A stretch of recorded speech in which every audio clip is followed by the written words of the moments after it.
Pay attention to the girl in the white shirt.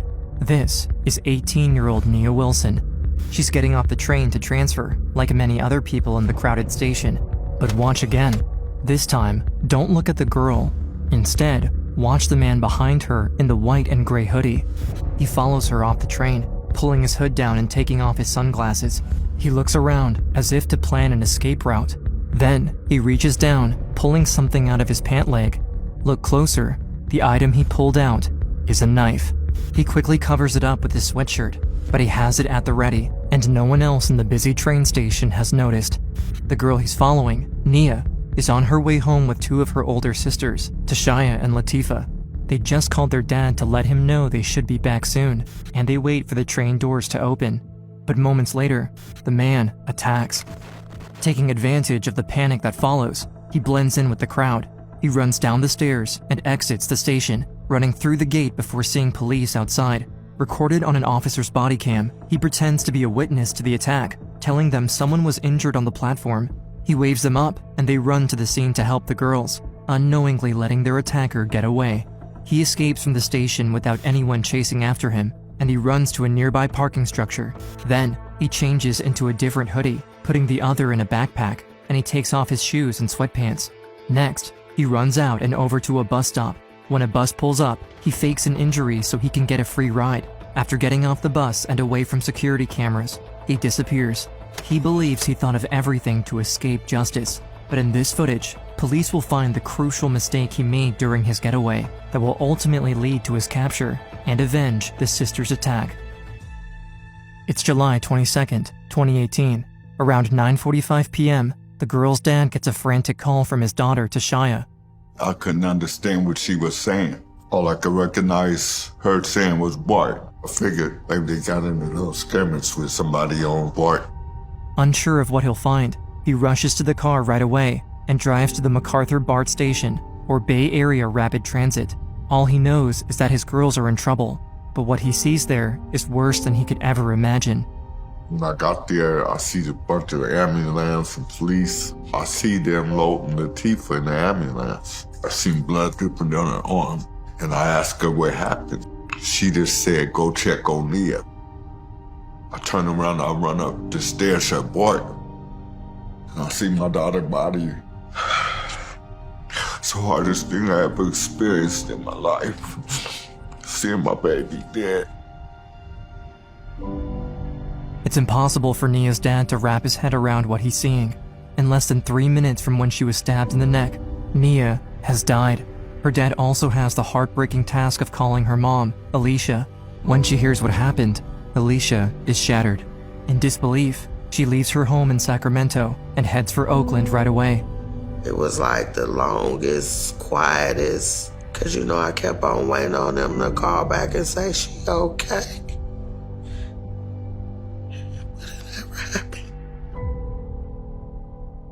While they're trying to process the attack, Nia and Tashaya's sister, Latifa, is fighting for her life at the hospital after getting stabbed too. Her family is left in shock, wondering who could have attacked them and why.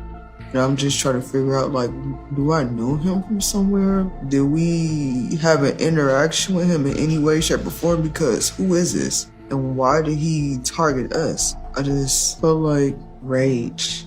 This is the parents' worst nightmare. That's my baby girl laying up there. I want justice for my daughter. Even though it happened in a crowded place, the man was able to get away, right past security and police officers. No one knows who or where he is, but security cameras in and around the train station captured the attack, the moments leading up to it, and the man fleeing afterwards.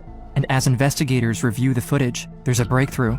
In the video, the man can be seen inside a nearby parking structure, leaving his backpack behind before running out to the bus stop. Within hours of the attack, police find the bag. It has several personal items in it, allowing them to identify the man, 27-year-old John Lee Cowell. When investigators look at his records, they find he's a convicted felon out on parole. In the past, he's been convicted of assault with a deadly weapon and armed robbery. There doesn't seem to be any connection between him and the Wilson family, but there's one more hope for details about the attack: Nia's sister, Latifa, who's coming to at the hospital. I remember pulling up to Highland, and from then on, it was kind of a blur. And then I seen my brother, then my dad come in. And I'm like, where's Nia? And he hesitated. And my dad ended up telling me, and that's when I tried to get out the bed. And my brother was like, don't get up, don't get up. Latifah learns what happened to Nia, and with her killer on the loose, the heartbroken family is desperate for answers. Still recovering from her own injuries, Latifah tells them about the events earlier that night. Just hours before the attack, Nia, Latifah, and Tashaya were visiting family. Their Aunt Teresa had been diagnosed with a terminal illness, and the family wanted to have a celebration of life while she could still spend time with them. They went to the celebration, and afterwards, around 9 p.m., they got to the Concord BART station, heading back home to Oakland. As soon as the man saw them on the escalator to the platform, he targeted them. The girls waited about 15 minutes for the train. Security footage shows him keeping an eye on them the whole time, planning his attack. When they walked towards the doors, the stranger put on a hoodie, grabbed his backpack, and followed them.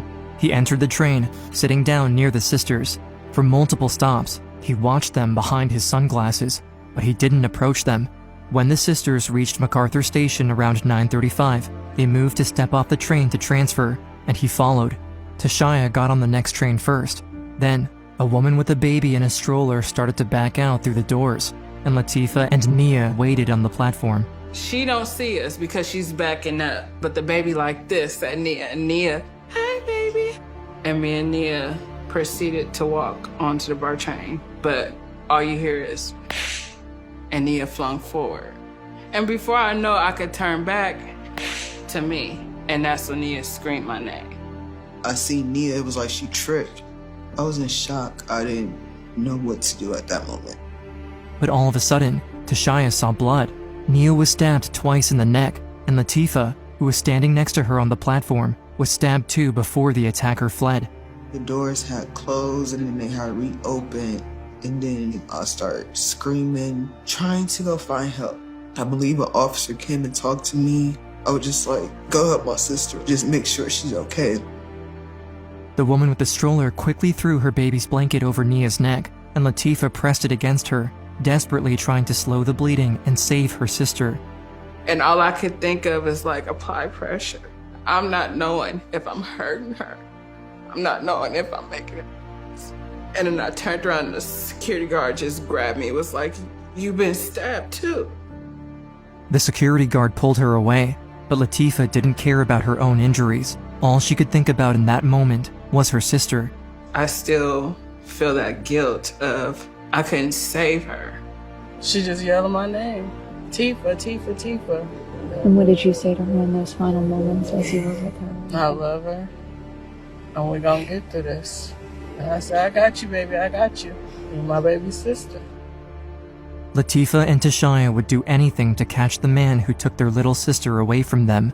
Before her death, Nia had worried about the possibility that she or her loved ones might someday be attacked solely because of their race. She had told her family that if something like this ever happened to her, she wanted them to keep fighting to hold the attacker accountable.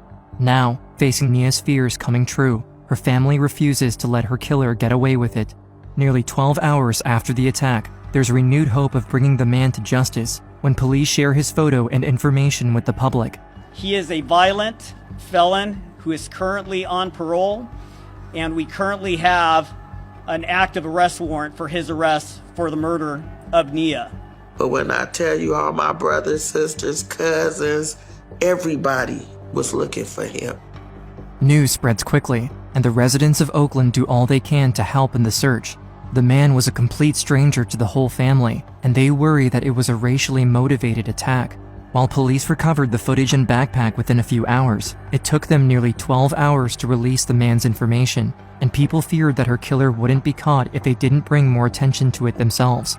Posts about Nia spread across social media with the hashtag #SayHerName, which started as a campaign to bring awareness to Black women and girls who were victims of police brutality. As the movement grew, it was used to bring more attention to victims of anti-Black violence.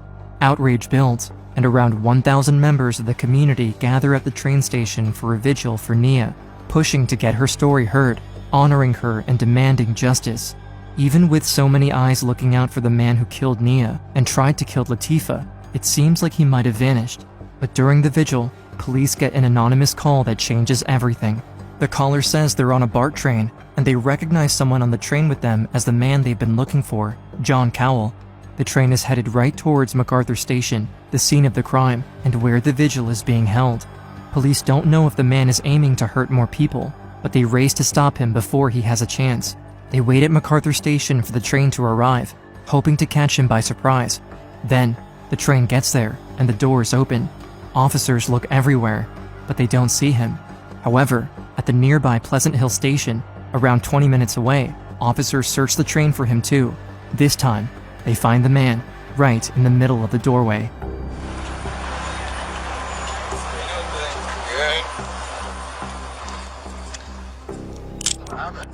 Tell you in a minute. What's your name, sir? John Cowell. He doesn't put up a fight or try to run, and officers arrest him without incident.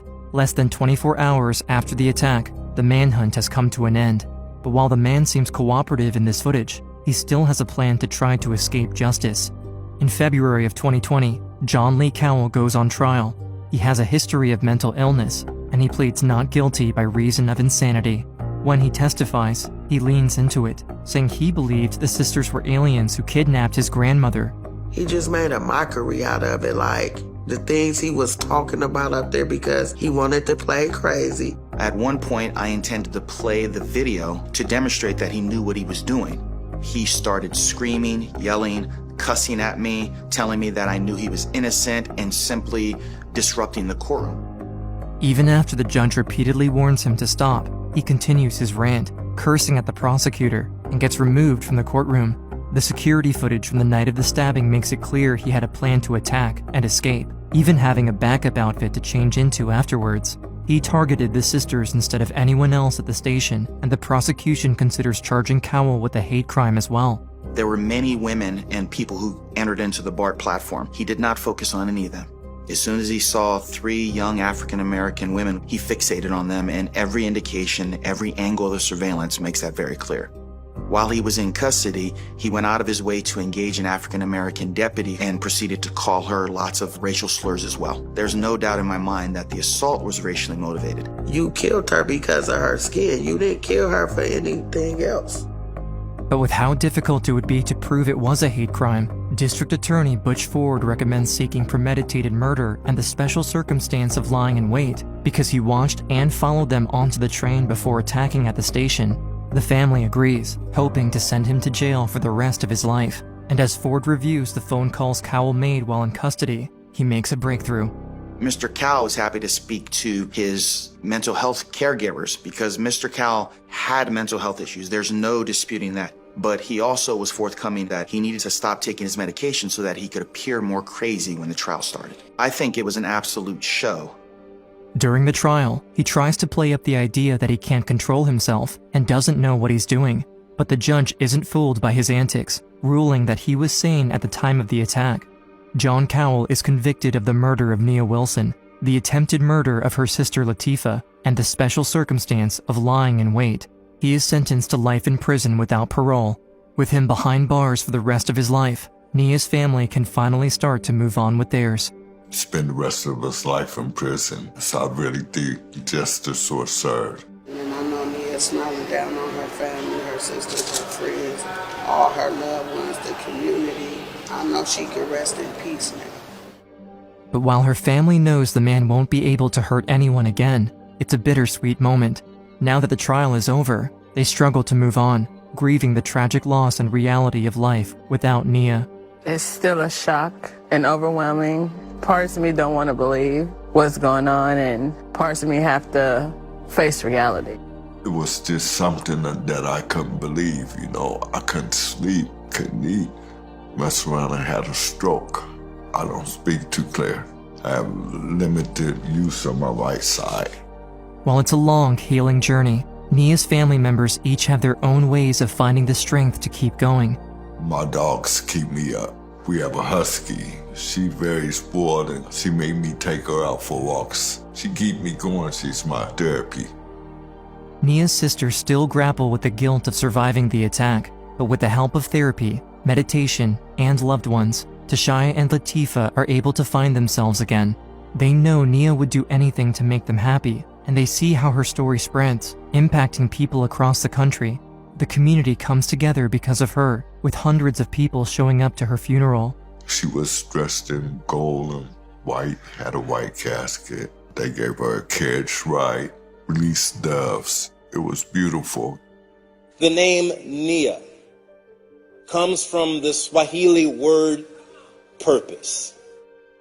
Nia's purpose lives on through others after her death. She was passionate about fighting for equal rights. She constantly put others ahead of herself, spreading kindness and compassion wherever she went. When I think of Nia, I think of sunshine, big, bright, beautiful smile. That was my baby. Like, a sister's love can never be defined. Nia was very close with her friends and family, and she touched the lives of many near and far. Tributes continue to pour in across social media, with friends, strangers, and celebrities bringing attention to her story. NBA star Steph Curry hosts a high school basketball showcase, and he dedicates the game to Nia, raising over $20,000 for her family. Her school also honors her at what was supposed to be her graduation. The class of 2018 is not complete without one more graduate. I'm very proud. This is an achievement that me and my daughter sat down and spoke of several times, and it's so heartbreaking that she's not here to experience this for herself. Nia loved music and dancing, and she dreamed of having her own dance studio one day. She also thought of becoming an EMT or paramedic, or even working in criminal justice. She always wanted to help people, and in 2019, her family created the Nia Wilson Foundation, dedicated to providing resources such as mental health counseling, homeless outreach, self-defense classes, and employment opportunities for young men and women. Nia's family thinks of her every day, working to honor her memory and continue her mission to make the world a better place. I always say, Nia, you make me a better person. I carry my daughter's name with a heavy weight, so whatever I do, I think about her because I can't fail her in no type of way. I think Nia wants to be remembered how she loved people, how she cared for people, her passion for people and rights for everybody. Me and my daughters and the rest of us will see this through. We will make it, even though it's very hard and it's something that we'll think about for the rest of our lives. We're gonna make it. We're gonna make it.